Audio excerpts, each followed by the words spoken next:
What if heaven is more real than earth itself? What if thousands of people from different countries, religions, and backgrounds all came back from death describing the same place? A place filled with overwhelming love, brilliant light, peace beyond imagination, and encounters with Jesus. Some were atheists, some were children, some were clinically dead, and yet their stories matched shocking descriptions found in the Bible. In 2015, pastor and author John Burke released a book called Imagine Heaven, a deep investigation into near-death experiences and God's promises about eternity. And what he discovered may completely change the way you think about death forever. Imagine Heaven isn't just another Christian book about the afterlife.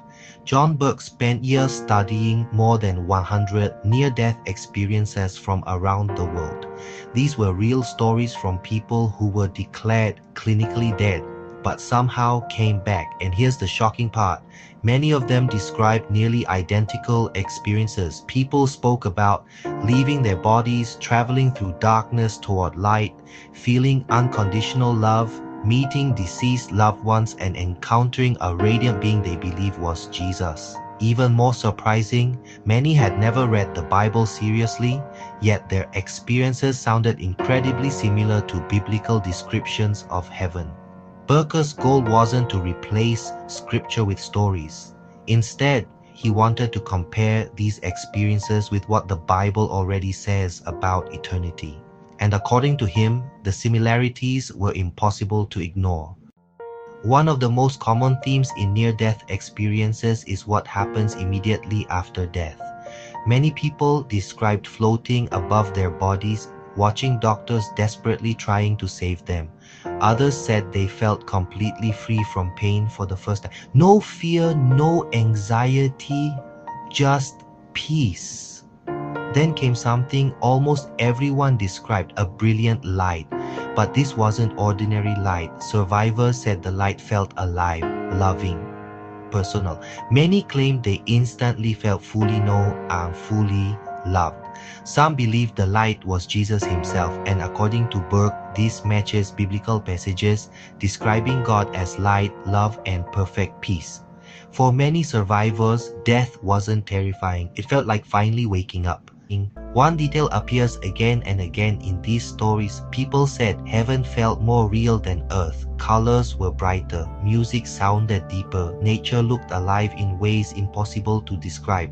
Many struggled to find words for what they saw. Some compared it to trying to explain color to someone born blind.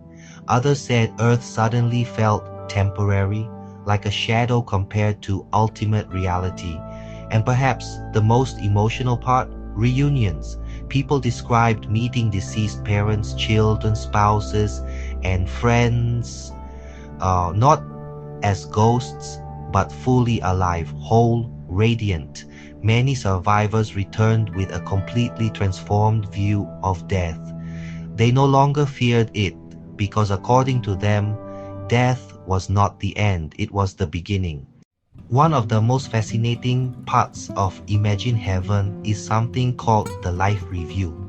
Many near-death survivors claimed they re-experienced moments from their lives in vivid detail.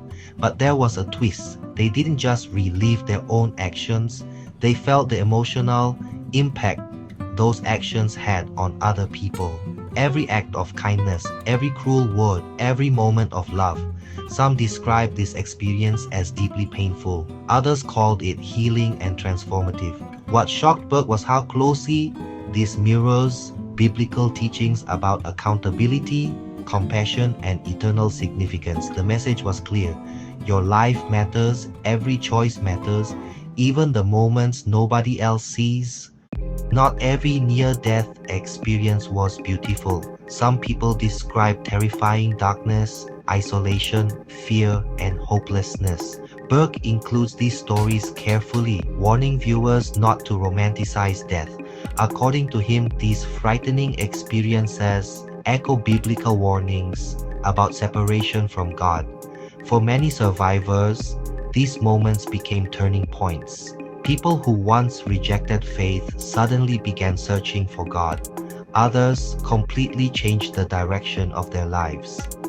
The book's message is not simply heaven exists, it's also how you live now matters eternally. So why did Imagine Heaven become such a massive bestseller? Because deep down, everyone wonders what happens after death. People fear losing loved ones. They fear the unknown. They fear disappearing forever. But this book gave millions of readers something powerful: hope. Hope that love continues. Hope that consciousness survives death. Hope that heaven is not fantasy, but home. Readers around the world said the book helped them overcome fear of dying, heal after loss, and reconnect with faith. For many, it changed eternity from a vague religious idea into something vivid and deeply personal. Of course, skeptics argue that near-death experiences could simply be brain activity during trauma. Others believe these experiences are spiritual glimpses beyond this world. John Burke doesn't claim to have all the answers, but he asks a question that's difficult to ignore. Why do so many people across cultures and backgrounds describe the same patterns, the same light, the same peace, the same overwhelming love? Could these experiences be pointing to something real, something eternal? Maybe heaven is closer than we think. Maybe eternity has already left fingerprints all over human experience. And maybe the reason so many people return transformed is because they caught a glimpse of something beyond words, something beyond fear, something beyond death itself. Because if Imagine Heaven teaches one thing, it's this: the end of life on earth may only be the beginning.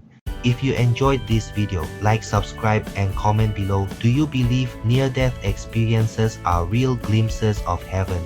And if you want more videos exploring faith, mystery, and life after death, stay tuned for the next one.